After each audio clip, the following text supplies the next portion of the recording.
السلام علیکم. کیا حال ہیں آپ سب کے؟ الحمدللہ. چلیں انشاءاللہ تعالی ہم سورہ بنی اسرائیل کر رہے ہیں. آیت نمبر 11 سے انشاءاللہ ہم اپنی تفسیر کا آغاز کرتے ہیں. آج الحمدللہ کافی امپورٹنٹ آیات ہیں جو بنی اسرائیل کے حوالے سے آ رہی ہیں. نحمدہ و نصلی علی رسولہ الکریم اما بعد فاعوذ باللہ من الشیطان الرجیم بسم اللہ الرحمن الرحیم ربی اشرح لی صدری ویسر لی امری واحلل عقدۃ من لسانی یفقہوا قولی آمین یا رب العالمین. سورہ بنی اسرائیل آیت نمبر 11. وَيَدْعُ الْإِنسَانُ بِالشَّرِّ دُعَاءَهُ بِالْخَيْرِ وَكَانَ الْإِنسَانُ عَجُولًا. انسان شر اس طرح مانگتا ہے جس طرح کہ اسے خیر مانگنی چاہیے اور انسان بڑا ہی جلد باز واقع ہوا ہے. اب آپ نے غور کیا ہے نا کہ اس کے آیت کے اندر ہی آپ کو بات سمجھ آ رہی ہے کہ اللہ تعالیٰ ایک انسان کی جو سائیکالوجی ہے اس کی طرف اللہ تعالیٰ اشارہ کر رہے ہیں کہ انسان اپنے لیے مصیبت یا شر یا برائی اس طرح سے مانگتا ہے کہ جیسے کہ اس کو اچھائی یا بھلائی یا خیر مانگنی چاہیے. اچھا کیوں بات یہ ہے؟ کیونکہ انسان اپنا برا اور بھلا نہیں جانتا. اصل یہ مسئلہ ہے سارا نا. تو اب اس کو ہم تھوڑا سا دیکھتے ہیں. پہلے اس کا ایک ہسٹوریکل بیک گراؤنڈ ہے. پہلے آپ اس کو سمجھیے تاکہ آپ کو بات سمجھ آئے کہ کس کے لیے یہ بات کی گئی تھی اور کیوں آج ہمارے لیے اس واقعے میں سبق موجود ہے. تو اس کے پس منظر میں ایک جو واقعہ آتا ہے وہ نضر بن حارث کا آتا ہے اور یہ ایک منافق تھا. آپ سمجھے اپنے زمانے کا نبی کریم صلی اللہ علیہ وسلم کا کٹر دشمن تھا. بہت دشمنی کیا کرتا تھا. تو ہوا یہ کہ جب نبی کریم صلی اللہ علیہ وسلم نے پیغام حق مشرکین کو کفار کو دیا تو اس نے نضر بن حارث نے اللہ تعالیٰ سے دعا کی کہ اگر یہ محمد مصطفیٰ صلی اللہ علیہ وسلم ایک سچے نبی ہیں اور یہ اپنے آپ کو رسول مانتے ہیں تو یہ ایک میرے کہنے سے کام کر کے دکھائیں. وہ یہ ہے کہ یہ آسمان سے ہم پر پتھر برسا دیں. تو ہو سکتا ہے کہ اس طرح سے اگر وہ یہ کر کے دکھائیں یا عذاب لا کے دکھائیں تو میں دیکھوں گا پھر. یعنی یہ ایک انداز تھا نا اس کا بات کا. یہ آیت کا نزول یہ ہے, یہ واقعہ اس کے پیچھے. تو اب آپ یہ دیکھیں کہ یہاں پر اب آپ بات سمجھے تو آپ کو سمجھ میں آئے گا کہ انسان اپنے لیے شر ایسے مانگتا ہے جیسے اسے خیر مانگنی چاہیے. یعنی مراد یہ ہے کہ اللہ تعالیٰ جب تمہیں خیر دینے کے اوپر قادر ہے, یعنی اگر ہم نضر بن حارث کی بات کر رہے ہیں تو تم اللہ تعالیٰ سے عذاب کیوں مانگ رہے ہو؟ یعنی یہ عقل کی کوئی بات ہے کہ تمہیں جب اللہ تعالیٰ خیر دے رہا ہے یا دے سکتا ہے تو تم اپنے لیے اتنا بڑا عذاب یا اللہ تعالیٰ کا اتنا بڑا غضب کیوں تم اس کا سوال کر رہے ہو نا. تو یہ تو آپ سمجھیے اس کا ہسٹوریکل بیک گراؤنڈ ہے جو اگر آپ اس حوالے سے دیکھیں. اور اگر ہم تھوڑا سا اس کو اور بھی ڈیپتھ میں جائیں تھوڑا تو ہم یہ دیکھیں گے کہ دیکھیں جب عذاب اللہ تعالیٰ کا آتا ہے تو جو اقوام ہوتی ہے نا وہ تو نیز و نابود کر دی جاتی ہیں, ختم کر دی جاتی ہیں. تو یہ کہاں کی عقل ہے کہ انسان جو ہے وہ اللہ تعالیٰ سے اس کا عذاب مانگے کہ تاکہ وہ اس کا انجام ایسا ہو کہ وہ زندہ ہی نہ رہے, پوری قوم ہی تباہ ہو جائے, نہ صرف خود برباد ہو بلکہ دوسرا بھی اقوام کو بھی اپنے پیچھے ختم کروا دے. تو اب یہاں پر اس طرح سے اب ہم دیکھتے ہیں نا, اب ہم آ جاتے ہیں اپنے حوالے سے نا کہ ہمارا کیا ایشو ہے یا ہم بھی کس طرح سے اللہ تعالیٰ سے بجائے کہ بھلائی مانگ سکتے ہیں ہم اپنے لیے یہی چیزوں کا سوال کرتے ہیں, غلط چیزوں کا سوال کرتے ہیں. تو اس کو ہم یہ دیکھتے ہیں کہ یہ جو سائیکالوجی ہے انسان کے اندر یہ تو ایک منافق تھا اس وقت بھی اور آج بھی ہمارے اندر پائی جاتی ہے. جیسے مثال کے طور پہ جب انسان دیکھتا ہے کہ سب کچھ حالات ٹھیک چل رہے ہیں, میں آپ کو مختلف قسم کی مثالیں دوں گی نا تو اس سے آپ بات تاکہ سمجھیں. تو کیا کہتے ہیں کہ بھئی ابھی تو سب کچھ ٹھیک چل رہا ہے, ابھی تو ہم ینگ ہیں, ہمیں کوئی مسئلہ نہیں, جب کوئی مصیبت آئے گی تو پھر دیکھ لیں گے. یعنی جب کوئی وقت آئے گا نا تو ہم دیکھیں گے. تو ایک طرح سے یہ کیا ہے کہ ہم اپنے آپ کو سنواریں گے نہیں, ہم اپنی اصلاح نہیں کریں گے, جب مصیبت آئے گی نا اللہ کی تو ہم دیکھ لیں گے. یہی انداز نہیں ہے کیا؟ ایگزیکٹلی یہی بات ہے. لیکن وہ کافر ہے, ہم مسلمان ہیں. یا جیسے آپ یہ دیکھیں کہ جو ینگ ہوتے ہیں, یوتھ میں ہوتے ہیں, تو ان کا ایک عام کانسیپٹ یہ ہوتا ہے کہ بھئی ابھی تو ہم جو یولو ہوتا ہے نا کہ بھئی وی اونلی ینگ ونس, تو ابھی تو ہم بالکل ینگ ہیں, ابھی جب ہمارا بڑھاپا آئے گا, جب ہم اس عمر کو پہنچ جائیں گے کہ جس کو کہتے ہیں نا چلنے پھرنے کے قابل نہیں رہیں گے, تب ہم کر لیں گے نا نیک کام, تب ہم سر پہ دوپٹے رکھ لیں گے, ہم نیک ہو جائیں گے, ہم قرآن پڑھنا شروع کر دیں گے. تو آپ یہ سوچئے کہ یہ بھی لٹرلی اپنے کو بددعا دینا ہے، یہ کہنا کہ بڑھاپا آئے گا تو ہم اچھے کام کریں گے، کیونکہ بڑھاپا جو ہے وہ کوئی ایسی اچھی چیز نہیں ہے جس کو مانگا جائے، بالکل بھی اچھی چیز نہیں ہے بڑھاپا، کہ انسان یہ سوچ کے اپنی چیزوں کو آگے ڈیلے کر دے کہ جب بڑھاپا آئے گا تب ہم کریں گے۔ آپ یہ مجھے بتائیں، کوئی لڑکا یا لڑکی وہ یہ کیوں نہیں کہتا اپنے ماں باپ سے کہ جب بڑھاپا آئے گا نا تب شادی کر دیجیے گا، ابھی کیوں کر رہے ہیں؟ ہاں، کوئی کہتا ہے؟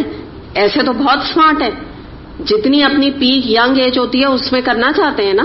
یہ جو لوگ نہیں شادی کرتے تو آپ ایسے دیکھ لیجیے کہ ان کے افیئرز ہوتے ہیں، تو وہ کیوں نہیں اپنے افیئرز کو ڈیلے کرتے ہیں؟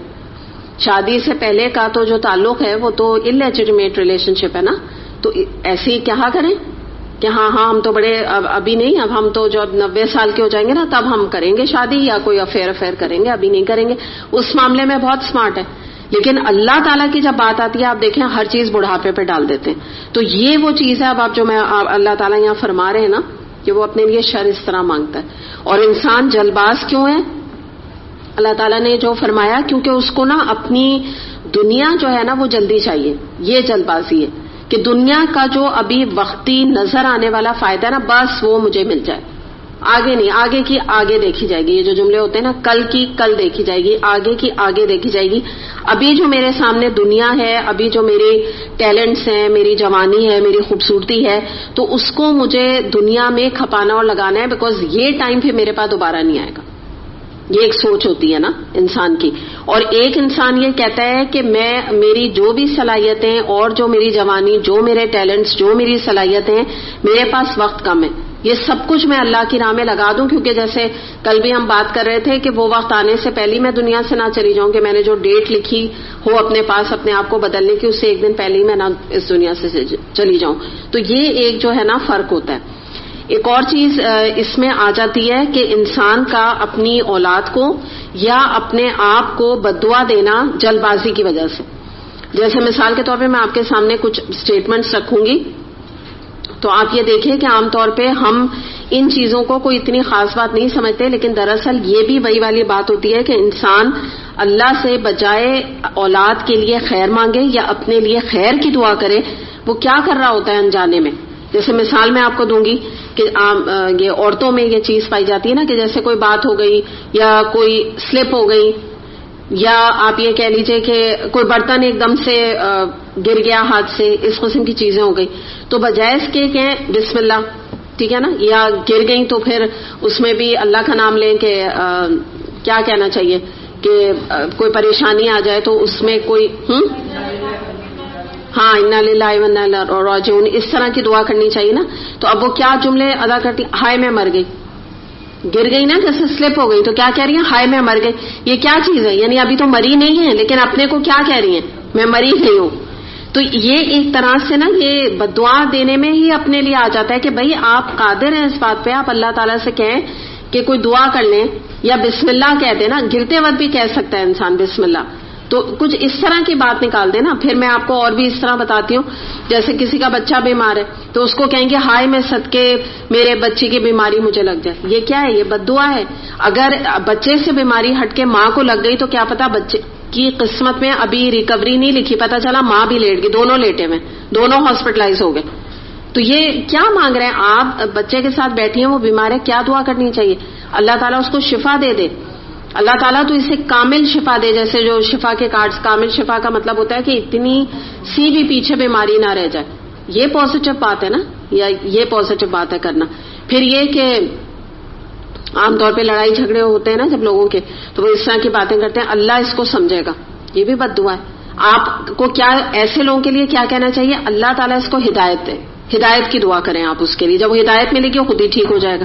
پھر اس کے بعد کچھ چیزیں ایسی ہیں مجھے یعنی اچھا نہیں لگ رہا ہے کہتے ہوئے نا، ورڈز ایسے ہیں، لیکن میں آپ کو سمجھانے کے لیے کہہ رہی ہوں، حالانکہ میننگ اس کی اتنی بری نہیں ہے، لیکن ہمارے ہاں اس کو گالی کے سینس میں استعمال کیا جاتا ہے، آلدو وہ گالی نہیں ہے نا وے، لیکن بری بات ہے۔ جیسے بچوں کو یا میٹس کو یا کسی کو بھی کم بخت کہنا، اب یہ جو ہے ایسے میں نے زبان سے نکالا، بہت گندی بات ہے، مجھے زبان سے نکالتے بری لگ رہی ہے، لیکن مطلب کیا ہے اس کا؟ بدقسمت، یہ کوئی ایسی گالی نہیں ہے. ہمارے یہاں نا الٹا ایک دماغ ہمارا چلتا ہے. جو ہمارے معاشرے نے جن چیزوں کو برا بنا دیا تو ہم ان کو برا سمجھتے ہیں. میرا مطلب ہے گالی اٹ سیلف یہ ہے نہیں. یہ بالکل ایسی بات ہے جیسے آپ اپنے بچے کو کہیں, اللہ نہ کرے آپ کہیں کہ تم بدقسمت ہو, کہتے ہیں نا تم بڑے بدقسمت ہو, تم ماں کی خدمت نہیں کرتے. یہ تو عام طور پہ لوگ کہہ رہے ہوتے ہیں, تو اس میں تو کوئی ایسی بات نہیں. لیکن آپ یہ بھی بددعا دے رہے ہیں ایکچولی کہ تم جو ہو نا تمہاری قسمت بہت خراب ہے. ایکچولی یہ چیز ہے. پھر ایک اور چیز آپ نے ورڈ سنا ہوگا, یہ بھی مجھے بہت برا لگتا ہے یہ ورڈ جو میں نکال رہی ہوں آپ کے سامنے, لیکن مطلب اتنا برا نہیں ہے. جیسے ہم کہتے ہیں تمہارا بیڑا غرق ہو جائے, کتنی بری بات ہے نا. یعنی مجھے کہتے برا لگ رہا ہے. بیسکلی کیا ہے, بیڑے کا مطلب ہوتا ہے کشتی. تو مراد کیا ہے, تمہاری کشتی ٹوٹ جائے. تو ایز سچ یہ میرا مطلب یہ گالی نہیں ہے جو ہمارے معاشرے میں آپ کو, یعنی مراد کیا ہے, میں آپ کو اس لیے منع نہیں کر رہی ہے, گالی ہے. جیسے ہمارے معاشرے میں کہا جاتا ہے منع اس لیے آپ کو میں سمجھانے کے لیے کر رہی ہوں کہ یہ اس جو آیت ہے اس کے مصداق غلط بات ہے کہ بددعا دینے والی بات ہے کہ تمہاری کشتی ڈوبے. یعنی مراد کیا ہے, تمہارا گھر ڈوب جائے. یعنی یہی مطلب ہوا نا کہ تمہارا گھر کا نقصان ہو جائے, تمہاری گاڑی کا نقصان ہو جائے, تمہارا اپنا ذاتی کوئی نقصان ہو جائے. یہ مراد ہے دراصل. حالانکہ یہ چیز ہمارے زبانوں پہ بہت بری آتی ہے جب کوئی کہتا ہے, لگتی ہے. پھر اس کے بعد بھاڑ میں جاؤ, یہ بھی ایک سمجھتے ہیں ہم گالی ہے. حالانکہ بھاڑ کیا ہے, آگ ہے. یہ میں ضرور آپ سے کہہ رہی ہوں کہ یہ سب بددعا ہیں, لیکن گالیاں یہ نہیں ہیں زبان کے استعمال کے حوالے سے نا. یہ گالیوں سے بڑھ کر ہیں, بددعا ہیں یہ دراصل.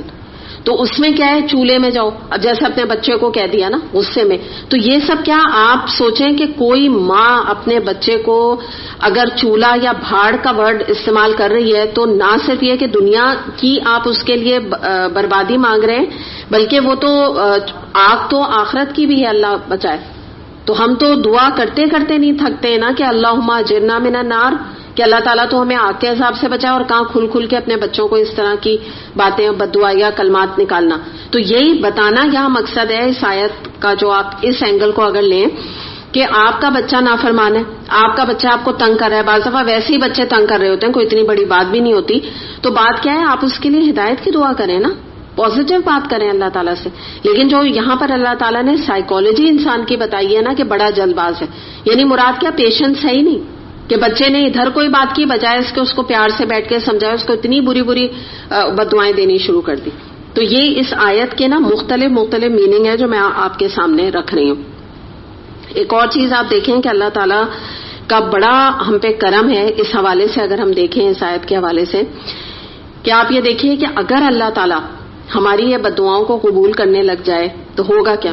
مجھے تو ایسا لگتا ہے کہ آدھے سے زیادہ آبادی دنیا میں ہونی, جو ہماری خاص طور پہ یہ پاکستانی کلچر میں ہے نا, گاؤں میں اور گاؤں سے نکل کر ایون جو شہروں کا بھی ہے, لاکھ ہم اپنے آپ کو ایٹیکیٹس والے کہیں, لیکن یہ عام طور پہ یہ جملے ہمارے یہاں ادا کیے جا رہے ہوتے ہیں, کوئی خاص بات نہیں اس کو سمجھا جا رہا ہوتا. تو آپ سوچیں اگر یہ بددعائیں اللہ تعالیٰ قبول کرے تو ہوگا کیا. تو وہی اللہ تعالیٰ یہاں پر نا, اللہ تعالیٰ نے یعنی اس طرح سے ایک سائیکالوجی کی طرف اللہ تعالیٰ نے اشارہ کیا. لیکن یہ ہاں ضرور ایک حدیث ملتی ہے جس سے ہمیں پتہ چلتا ہے کہ آپ صلی اللہ علیہ وسلم نے فرمایا کہ تم اپنی زبان سے بددعا یا کلمات نہ نکالا کرو, کیونکہ تمہیں پتہ نہیں کہ کب اس کی دعا کا قبولیت کا وقت ہو, یا دعا یا بددعا واٹ ایور, تو اس کا قبولیت کا وقت ہو, تو تم نہ نکالا کرو. یہ منع بھی کی گئی ہے بات. اچھا, اب میں آپ کو ایک اور اینگل سامنے رکھ رہی ہوں. بہت انٹرسٹنگ آیت ہے نا یہ. اس کا ایک اور جو اگلا اینگل ہے اس آیت کا وہ یہ ہے کہ مثال کے طور پہ آپ یہ دیکھیں کہ بعض دفعہ کیا ہوتا ہے کہ ہم کچھ چیزیں اللہ تعالیٰ سے اپنی محدود عقل اور سمجھ کے حوالے سے مانگ رہے ہوتے ہیں کہ اگر اللہ تعالیٰ نے مجھے یہ چیز دے دی بالفرض, تو مجھے پتہ ہے میرا اس چیز میں بڑا نفع ہے, بہت مجھے فائدہ ہوگا اس سے. ٹھیک ہے, یہ ہماری ایک کیا ہے, کم عقلی ہے, کم علمی ہے. ہم اللہ تعالیٰ پہ بھروسہ نہیں کرتے, اپنی انٹلیکٹ یا اپنی سمجھ کو زیادہ بڑا سمجھتے ہیں. تو اس سے ہوتا کیا ہے کہ حقیقت میں وہ چیز نقصان دہ ہوتی ہے, اور اللہ تعالیٰ اس بات کو جانتے ہیں. تو اب اس میں ایک سورہ البقرہ کی آیت نمبر 216 ہے, جو کہ جب میں نے یہ آیت پڑھی تھی نا, آپ یقین کریں کہ مجھے اتنی زیادہ اپیل کی تھی یہ آیت, اتنی زیادہ اپیل کی تھی کہ مجھے یعنی اللہ تعالیٰ کی یہ اس چیز کا احساس ہوا تھا کہ واقعی یہ کتنی بڑی حقیقت ہے جو میں نے پہلے کبھی سوچی نہیں. کیا ہے یہ آیت؟ وَعَسَىٰ أَن تَكْرَهُوا شَيْءٌ وَهُوَ خَيْرٌ لَكُمْ, وَعَسَىٰ أَن تُحِبُّوا شَيْئًا وَهُوَ شَرٌّ لَكُمْ. کیا مراد ہے اس سے کہ ہو سکتا ہے کہ جس چیز کو تمہیں وہ چیز ناگوار گزر رہی ہو تو وہ تمہارے لیے بہتر ہو، اور ہو سکتا ہے کہ جس چیز سے تم محبت کرتے ہو یا تم اسے پسند کرتے ہو اسی میں تمہارے لیے شر ہو، مصیبت ہو اس کے اندر. تو کیا پتا. اور پھر آگے جو بات آ رہی ہے نا، یہ تو بہت ہی کلاسک بات ہے کہ اللہ یعلم وانتم لا تعلمون، اور اللہ جانتا ہے اور تم نہیں جانتے. 2 دفعہ تم کا صیغہ آ رہا ہے، تم نہیں جانتے، مخاطب میں نا تا 2 دفعہ آ رہا ہے. یعنی مراد کیا ہے کہ تم ہرگز نہیں جانتے جو اللہ تمہارے لیے جانتا ہے. تو اب آیت نمبر ہے سورہ البقرہ، آیت نمبر 216. اب یہاں کیا، اس سے آپ کو کیا بات سمجھ میں آ رہی ہے کہ کچھ میں مثالیں دے کے اب آپ کو بات کو سمجھاؤں گی. کہ پہلے تو آپ اس طرح سے ہم اس چیز کو سمجھ لیں کہ دیکھیں جب آپ دعا کرتے ہیں نا، اب آپ کہیں گے کہ پھر ہم دعا کیا کریں. آپ اپنے طور پہ جب دعا کرتے ہیں تو اللہ تعالیٰ سے دعا کرنے کے بعد اس سے اس کا خیر مانگیں کہ اللہ تعالیٰ تو اس چیز میں اگر اپنی خیر سمجھتا ہے تو اس چیز کو تو میرے لیے قادر کر دے، یعنی اس چیز کو میرے لیے پسند کر لے. اس طرح سے نا، جیسے جو استخارے کے بھی ورڈنگز ہیں اگر آپ نوٹ کیجئے تو. اور دوسری بات، ایک اور طریقہ کیا ہے دعا کرنے کا کہ اللہ تعالیٰ جس نعمت کا میں آپ سے سوال کر رہی ہوں وہ میرے لیے خیر کا باعث بنے، شر کا باعث نہ بنے. یعنی اب آپ کی دعا میں احتیاط آ گئی ہے. ٹھیک ہے، یہ نہیں ہے کہ کیونکہ آپ کو وہ چیز پسند ہے تو آپ کہہ رہے ہیں، اللہ تعالیٰ فرما رہے ہیں نا کہ ہو سکتا ہے تمہیں ناگوار ہو وہی تمہارے لیے اچھی ہو. تو اب آپ یہ کہہ رہے ہیں کہ اللہ تعالیٰ میں جس نعمت کا آپ سے سوال کر رہی ہوں وہ نعمت کوئی گاڑی ہو سکتی ہے، کوئی رشتہ ہو سکتا ہے، کوئی گھر ہو سکتا ہے، کوئی آپ کی چیز ہو سکتی ہے دنیاوی، ایک آپ کو چیز چاہیے، تو اس میں اللہ تعالیٰ تو خیر جان ڈال دے. ٹھیک ہے، اگلی بات کیا کہیں کہ اور اس کے ذریعے سے اللہ تعالیٰ تو میری دنیا اور آخرت کو سنوار دے. یا آپ اس کو یوں کہہ لیجئے کہ اللہ تعالیٰ اس نعمت کو مجھے میرے لیے جنت میں جانے کا رستہ بنا دے، جنت میں جانے کا ذریعہ بنا دے. اور اس کے بعد کیا ہے کہ اگر کوئی آزمائش ہی آپ کی زندگی میں آ گئی اور آپ کو اچھی نہیں لگ رہی نا، ظاہر ہے کس کو اچھی لگتی ہے بتائیں، آزمائش تو کسی کو اچھی نہیں لگتی. کوئی بیماری آ گئی اللہ نہ کرے، کوئی رشتہ کسی بچے کا کہیں ختم ہو گیا یا رشتہ ہو نہیں رہا ہے، یہ سب آزمائشیں ہیں نا. بچے کا رشتہ نہیں ہو رہا یا ہوتا ہے تو ٹوٹ جاتی ہے، ہر جگہ بات ختم ہو جاتی ہے، یا بچی کا بھی یہی معاملہ چل رہا ہے. اب ایک آزمائش سے آپ گزر رہی ہیں تو آپ اللہ تعالیٰ سے دعا کریں. اچھا اب آپ کو یہ ناگوار ہو رہی ہے، یہی بات ہے نا سائت میں کہ تمہیں ناگوار ہو وہی تمہارے لیے بہتر ہو. تو اب اس آزمائش میں آپ کا ریسنٹلی 1 جگہ 2 جگہ سے بات ختم ہوئی، اللہ تعالیٰ نے کوئی نہ کوئی بہتری رکھی ہے نا اس کے اندر. تو اب آپ یہ دعا کریں کہ اللہ تعالیٰ یہ جو آزمائش میرے لیے آ رہی ہے یا میرے اوپر آ رہی ہے، اللہ تعالیٰ تو اس کو میرے لیے خیر کا باعث بنا دے، تاکہ اس پر جو میں صبر کروں تو اس کے ذریعے سے اللہ تعالیٰ تو مجھے جنت میں داخلے کا ذریعہ بنا دے اس آزمائش کو. کیونکہ یو ہیو 2 choices. ایک تو آپ امپیشنٹ ہو کے اللہ سے بدگمانی کریں کہ اللہ تعالیٰ میں ہی رہ گئی ہوں اس کے لیے، میری بچے یا بچی کے ساتھ یہ ہونا ہے. ایک یو ہیو اے چوائس کہ آپ یہ طریقہ کار بے صبری کا اختیار کر کے اپنے لیے جس کو کہتے ہیں نا اللہ تعالیٰ کا مزید آپ غصہ بھڑکا سکتے ہیں. ایک آپ کے پاس چوائس یہ ہے کہ آپ اللہ تعالیٰ سے کہیں کہ اللہ تعالیٰ ٹھیک ہے آزمائش تو آ گئی اور مجھے واقعی اچھی نہیں لگ رہی، تو اس آزمائش کو اللہ تعالیٰ تو میرے لیے خیر بنا دے. خیر کیسے بنا دے کہ ہو سکتا ہے ودن فیو منتھس اور within few years you will get an idea کہ جو میں جہاں اپنے بیٹے کا رشتہ کر رہی تھی تو یہ تو لڑکی میں واقعی یہ اور فلاں مسئلے تھے. یہ تو شکر ہوا کہ بات طے ہو کے چلو ٹوٹی، طلاق تو نہیں ہوئی نا. اللہ تعالیٰ آپ کو بعض دفعہ دکھا بھی دے گا، ہو سکتا ہے نہیں بھی دکھائے، یہ بات یاد رکھیے گا، لیکن دکھا بھی دے گا بعض دفعہ. تو اب یہ کیا ہوا، آپ کے لیے جو وقتی طور پہ ایک آزمائش ناگوار تھی، مطلب یو ڈینٹ لائک اٹ، آپ کو اچھی نہیں لگ رہی تھی، بہت بری لگ رہی تھی. کیا میں نے جو ابھی آیت پڑھی آپ کو، تو اللہ تعالیٰ کیا فرما رہا ہے، ہو سکتا ہے تمہیں ایک چیز ناگوار ہو لیکن اسی میں اللہ نے تمہارے لیے خیر رکھی ہو. تو اب آپ نے اللہ سے خیر مانگی نا، تو آپ کو خیر نظر آ گیا اور آپ کو وقت لگا، اللہ تعالیٰ نے تھوڑا سا آپ کو ٹیسٹ کیا، 1 سال لگا، چلیں 2 سال لگا، لیکن اللہ تعالیٰ نے اس سے کہیں اچھی کہیں بہتر بہو آپ کو دے دی، جو کہ آپ نے بعد میں اللہ تعالیٰ کا جب یاد کیا تو آپ نے احسان مانا کہ اللہ تعالیٰ شکر ہے کہ وہ لڑکی فلاں گھر گئی یا اس کے کوئی بارے میں آپ کو پتا چلا تو آپ نے شکر ادا کیا. تو یہ وہ چیز ہے کہ جو کہ ابھی جو میں نے بتایا نا، انسان بڑا جلد باز ہے کہ وہ اپنے لیے بہت ساری چیزوں میں بجائے بھلائی مانگے وہ اپنے لیے خیر مانگنے کے بجائے شر مانگتا رہتا ہے. یعنی مراد شر کیسے مانگ رہا ہے کہ بھئی ایک دعا آپ نے کر لی، اب کچھ اللہ پہ بھی بھروسہ کریں، پیچھے نہ پڑ جائیں. جیسے بعض لوگ ہوتے ہیں تو ان کا مسئلہ یہ ہوتا ہے کہ ایک جگہ اگر انہوں نے رشتہ دیا اور وہاں نہ ہو گئی تو یا سمجھ لیجئے کہ نہ ہو گئی یا بات ختم ہو گئی تو وہ ان کی جا کے خوشامدیں کرتے ہیں کہ کسی طرح بات بس یہیں پر بنے، کسی طرح جو ہے نا بس وہ چیز پیچ اپ ہو جائے. ٹھیک ہے، خوشامدوں پر تک اتر آتے ہیں، مطلب اللہ پہ نہیں بھروسہ کرتے کہ بھئی اگر ایک چیز ختم ہو گئی پر ٹھیک ہے، انسان کا اپنا بھی ایک ہونا چاہیے عزت نفس کے، بھئی ٹھیک ہے انہوں نے بات ختم کر دی یا انہوں نے ایکسیپٹ نہیں کیا تو دیٹس اٹ، یہی میری قسمت میں لکھا تھا، کیونکہ اللہ نے آپ کے لیے انڈر لائن سب لائن طریقے سے اس کے اندر کوئی خیر ڈالی ہوئی ہے. یہ میں اس لیے بتا رہی ہوں، میں بعض لوگوں کو جانتی ہوں. ایک دفعہ کسی نے مجھے خود بتائی یہ بات کہ ان کی کسی سے کہیں پر ان کے بیٹے کا ایک جگہ رشتہ ہوا تو ان لوگوں نے ختم کر دیا فار سم ریزنز، جو بھی آپس کے کلیش ہو، لمبا معاملے ہوتے ہیں آپ کو پتہ ہی ہے جو دنیاوی طریقے سے. اور ہاں یہ بھی میں بتا دوں کہ وہ معاملات تھے بھی کیا کہ منگنی پہ یہ ڈریس نہیں دیا، ڈیزائنر ڈریس نہیں دیا اور جولری ایسی اور ویسی، آپ سمجھ رہے ہیں نا دنیاوی لحاظ سے. خود بھی انسان کو نظر آ رہا ہے نا یہ معاملہ چلنے والا نہیں ہے اگر کوئی اتنا زیادہ یعنی جس کے دل میں لالچ ہے. تو انہوں نے بہت دنوں تک یہ بات نہیں بتائی تھی، لیکن ایک دفعہ ملی تو انہوں نے یہ بات مینشن کی کہ جب یہ بات ختم ہوئی تو میں نے گھر جا کے رو کے ان کی نانی کے آگے، ان کی دادی کے آگے، ان کے خود کے آگے ہاتھ جوڑ کے ان سے یعنی ریکویسٹ کی کہ آپ اس رشتے کو دوبارہ سے جوڑ دیں. اور یعنی مراد کیا تھی کہ اب میں اور مہنگے کپڑے دے دوں گی اور میں اور زیادہ یہ کر دوں گی، لیکن ان کے جس کو کہتے ہیں نا انہوں نے ایکسیپٹ نہیں کیا. اب آپ سوچئے کتنی بے عزتی کی بات ہے، کتنی بے عزتی ہے کہ نہیں ہے. اتنی انہوں نے اپنی بے عزتی اٹھائی اس رشتے کے پیچھے، اور صرف اس لیے کہ لوگوں میں یا خاندان میں یہ نہ بات ہو جائے کہ ان کا بیٹے کا یہاں سے رشتہ ختم ہو گیا. لیکن اللہ تعالیٰ نے خیر ڈالی تھی نا کہ وہاں نہیں ہوا. اور لڑکے کی ایک سیکنڈ اس لیے نہیں بن رہی تھی کہ لڑکا جس کو کہتے ہیں نا کہ بالکل مٹیریلسٹک نہیں، بالکل مٹیریلسٹک نہیں، اور لڑکی اتنی ایکسٹریم مٹیریلسٹک، تو یہ اور خاندان بھی دونوں، تو یہ چل نہیں سکتا تھا معاملہ نا. اب آپ یقین کریں کہ وہ یعنی جو ان کی بہو اب آئی ہے، آپ سوچ نہیں سکتے کہ ان کی اور ان کی یعنی بیٹے اور بہو کی تو جتنی بنتی ہے یعنی دونوں کی، وہ تو بہت ہی آئیڈیل الحمدللہ کپل ثابت ہوئے. وہ الگ معاملہ ہے، بہت یعنی ان کی بہت اوبیڈینٹ وہ نکلی. لیکن ساس اور بہو کی جتنی بنتی ہے نا، تو آپ یقین کریں کہ میں خود کبھی یہ بات کہتی ہوں کہ ان لوگوں کی امیزنگ انڈرسٹینڈنگ ہے کہ میں نے اتنی انڈرسٹینڈنگ نہیں دیکھی ہے لوگوں میں.